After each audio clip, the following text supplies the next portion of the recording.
છાણી વિસ્તારમાં આવેલા સત્વ પ્રાઇમના બે બ્લોક રાત્રે નમી પડતા રહીશોના જીવ તાળવે ચોટ્યા હતા અને ક્લબ હાઉસમાં બાળકો સાથે રાતવાસો કરવો પડ્યો હતો. તંત્ર કે બિલ્ડર તરફથી કોઈ પણ યોગ્ય કાર્યવાહી નહીં થતા રહીશોએ તંત્ર સામે રોષ ઠાલવ્યો હતો. શહેરના છાણી કેનાલ નજીક આવેલા સત્વમ પ્રાઇમ ફ્લેટના બે ટાવરના 40 પરિવારોને આજે રવિવારે બિલ્ડરના પાપે ઘરે છોડી ભાગવાનો વારો આવ્યો હતો. વસંત તારા સ્કાઇઝની નવી બાંધકામની સ્કીમ આકાર પામી રહી છે, જેના માટે ખાડા ખોદવાની કામગીરી દરમિયાન બાઉન્ડ્રી વોલ વોકવે સાથે માટી પણ ધસી પડી હતી. ઘટનાને પગલે 40 પરિવારોને મકાન ખાલી કરવા ફાયર બ્રિગેડે જણાવતા ભારે મુશ્કેલીમાં મુકાઈ ગયા હતા. છાણી ખાતેના સત્વ પ્રાઇમ ફ્લેટને અડીને બાંધકામની બીજી સાઇટ શરૂ થઈ છે. બિલ્ડરના માણસોએ આસપાસના રહીશોની પરવા કર્યા વગર 1 મહિનાથી મનફાવે તેમ ખોદકામ કરવાનું શરૂ કરી દીધું હતું. અગમચેતીના ભાગરૂપે રહીશોએ દિવાલથી દૂર ખોદકામ કરવા પણ કહ્યું હતું. બિલ્ડરની બેદરકારીથી ઘટના ઘટતા જમવા બેઠેલા લોકોને ઘરમાંથી બહાર નીકળવાની ફરજ પડી હતી. સ્થાનિક રહીશોએ તપાસ કરતા ફ્લેટની દિવાલ તૂટી જતા માટી પણ ધસી પડી હોવાનું જણાતા રાજકીય કનેક્શન ધરાવતા બિલ્ડર સામે આક્ષેપોનો મારો ચલાવી કોર્પોરેશન તાત્કાલિક રજા જે ઠીક ઠકી અથવા તો રદ કરે તેવી માંગ કરી હતી. તો બીજી તરફ સ્થાનિક મહિલા રેખાબેન ટાકે ભાઈ કરીને પૈસો ભેગો કરી સપનાનું ઘર બનાવ્યું હતું. ત્યારે આવા બિલ્ડરના પાપે અને તંત્ર પણ પગલાં નહીં ભરતા અમારે કોના ઉપર ભરોસો મૂકવો તેવા વેધક સવાલો કર્યા હતા. સ્થાનિક રહીશોનો આક્ષેપ છે કે ધોરણ 10 અને 12ની બોર્ડની પરીક્ષા ચાલે છે, ત્યારે ઘટનાને લઈ બોર્ડની પરીક્ષા આપી રહેલ વિદ્યાર્થીઓ અને તેમના પરિવારની પણ હાલત કફોડી થઈ છે. જ્યારે કોર્પોરેશનના ડેપ્યુટી મ્યુનિસિપલ કમિશનર સામે રહીશોના આક્ષેપ મૂકતા તેમણે જણાવ્યું હતું કે હાલમાં ટાઉન ડેવલપમેન્ટ ઓફિસરને સ્થળ પર મોકલ્યો છે. માટીનું કામ ચાલુ છે અને રહીશોની ફરિયાદ મળેથી જે કાયદેસરની કાર્યવાહી થતી હશે તે અમે કરીશું.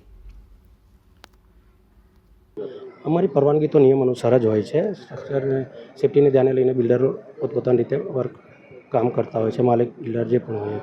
આમાં તમને કયા પ્રકારની ખામી જોવા મળે?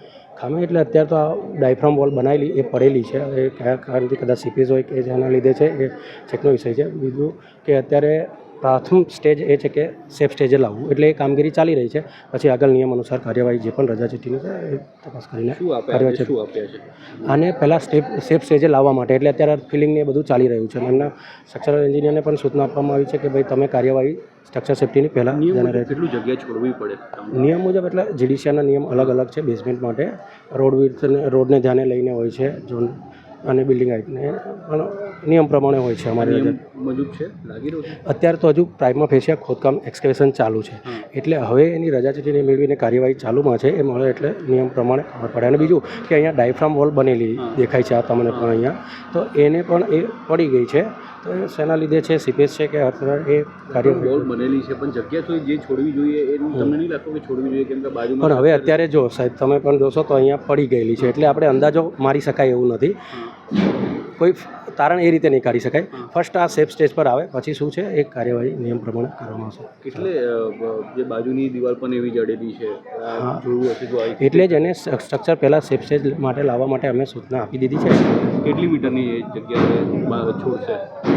હા, એટલે એ જ રીતે કે પહેલાં પરવાનગી નકશાનામાં કીધેલું છે રજા ચીઠીને, એના ઉપર કાર્યવાહી ચાલુમાં છે. એટલે નિયમ અનુસાર કરવું. શૈલેષ પ્રજાપતિ. આપણે ગઈકાલે આ બનાવ બન્યો રાતના લગભગ 8:51 અને બાજુની વસંતારા જે કંઈક સાઈડ ચાલી રહી છે એમાં એ લોકો કંઈ ખોદકામ કરતા હતા. ત્યારે અમારા ટાવરના સ્થાનિક રહીશોએ બી રજૂઆત કરી હતી, છતાં બી નહીં માન્યા. અને ત્યાર પછી કંઈક વધારે પડતું ખોદકામ કરવાથી અમારી વોલ પડી ગઈ છે અને આપ બી સાઈડ પર જોઈ શકો છો. અને ત્યાર પછી જે ઈ અને જી ટાવરને ખાસું નુકસાન થયું છે. પ્લિન્થ લેવલમાં બી ઘણું નુકસાન, અને ઈ ને જી ટાવર બંને ખાલી કરવામાં આવ્યા છે. કારણ કે જાનહાની નથી થઈ પણ કદાચ કંઈક થાય. સૌથી પહેલા અમે ફાયરવાળાને બોલાવી લીધા, પોલીસ પ્રોટેક્શન લઈ લીધું. પછી પોલીસ પ્રોટેક્શન લીધા પછી અમે એફઆઈઆર કરવા બી ગયા, પણ આવી એક એફઆઈઆર કરી છે, જાણવા જોગ કરી છે.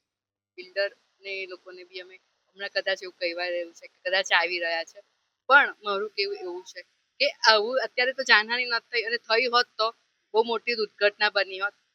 બરાબર, તંત્ર આપણે આટલું બધું બોલ્યા પછી બી હવે અત્યારે આવે છે, પણ એની પાછળ હવે શું? પાછળ અમે કેટલા દિવસ બહાર રહીશું?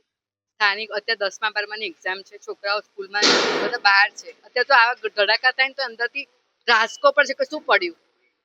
બરાબર, ને આજે અમારું સામાન્ય, અમે તો સામાન્ય નાગરિક છે. લોન ભરપાઈ કરીને લોન લઈને અમે આપણે ઘર ફ્લેટ લીધો છે 2 BHK ફ્લેટ હોય સામાન્ય, બરાબર. તો આવા સંજોગોમાં મને નથી લાગતું કે કોર્પોરેશન તંત્ર કે બિલ્ડરે બી આ ધ્યાન રાખવું જોઈએ, અને કદાચ કરતા હોય તો એમને બી વખતો વખત એમને ધ્યાન રાખવું જોઈતું હતું. અને આ બન્યા પછી બી તમે અત્યારે મને કોઈના એટલે આવે છે શું કરો છો, તમે કોઈ સાંત્વના બી નથી. અત્યારે બી મને નથી લાગતું કે અમે બધા પોતપોતાની રીતે બધા સક્ષમ છે કરી, પણ બીજું શું, પોલીસ પ્રોટેક્શન છે બધા છે, પણ પછી શું, કેટલા દિવસ સુધી બહાર રહીશું અમે, અને પરમેનન્ટ સોલ્યુશન શું? અમે તો વિચારીએ છીએ કે જ્યાં સુધી અમારું સોલ્યુશન ના આવે, અમે કમ્પ્લીટ જે વસ્તુ અમારી સ્ટ્રક્ચર છે બધું છે, અને હવે અમને કે તમે અહીં આવેદન પત્ર આપો, અહીં કેવા જાવ કે તો સામાન્ય નાગરિક તો કાયદાથી બી ડરે.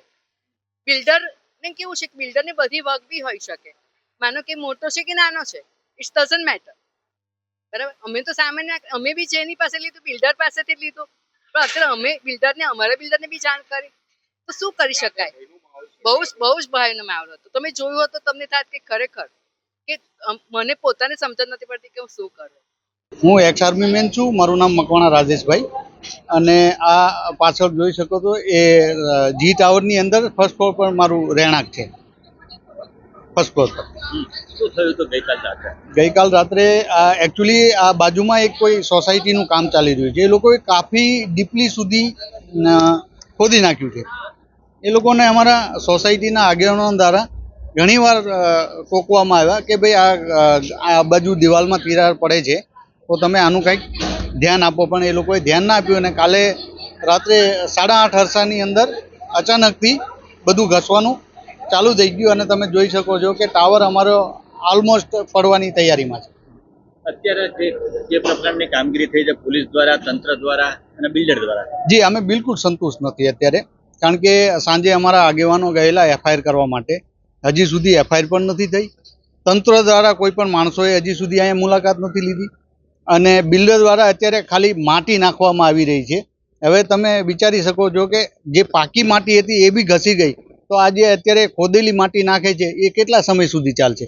એટલે અમારી સત્વપ્રાણ સોસાયટીના તમામ મેમ્બરોની એવી માંગ છે કે જ્યાં સુધી આ વાતનું નિવારણ ના આવે ત્યાં સુધી બનતી સોસાયટી જે છે એની રજા ચિઠ્ઠી કેન્સલ કરવામાં આવે, જે રજા આપવામાં આવી છે, અને અમને સંતોષકારક અમારી આ સોસાયટીની જે અમને વેલિડિટી મળી છે જે અમારા બિલ્ડર દ્વારા, એ વેલિડિટી પ્રમાણે ફરીવાર કામ કરી આપે. જે ખાસ કરીને વાત કરીએ ગઈકાલે આ સત્વપ્રામમાં કઈ રીતની ઘટના ઘટી હતી, કઈ રીતે ફાયર બ્રિગેડે કામગીરી કરી છે?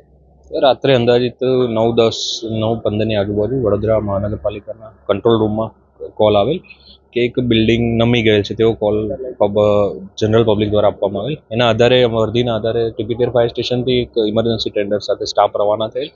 તો સ્થળ પર આવતા જે બાજુના નવીન બાંધકામ બિલ્ડિંગનો નીચેનો જે દિવાલનો પોર્શન તૂટીને અને જમીન માટી સાથે બહાર આવી ગઈ. એના લીધે પબ્લિકે જે ફોન કર્યો, બાદમાં જે કોર્ડન કરાવવાનું તે કોર્ડન કરાવી, 2 ટાવરનો જે આપણા રેસિડન્સ હતા તેમને બહાર નીકાળીને સેફલી એ લોકોને ટ્રાન્સફર કર્યા હતા. શું બિલ્ડરને કોઈ નોટિસ આપવામાં આવી ફાયર બ્રિગેડ દ્વારા? ના, ફાયર બ્રિગેડ દ્વારા તો નોટિસ નથી આપવામાં આવી, પણ જે બીજા કન્સર્ન વિભાગ હશે તેમના દ્વારા જે નિયમ અનુસાર પ્રક્રિયા થશે તે કરવામાં આવશે. જો સમયસર આ બધું ના થયું હોત તો કેવી ઘટના ઘટાતી? જો અત્યારે જો સમયસર સૂચકતા અને જો વધારે આનાથી થયું હોત તો થોડી ઘટના કે જાનમાલને નુકસાન થશે.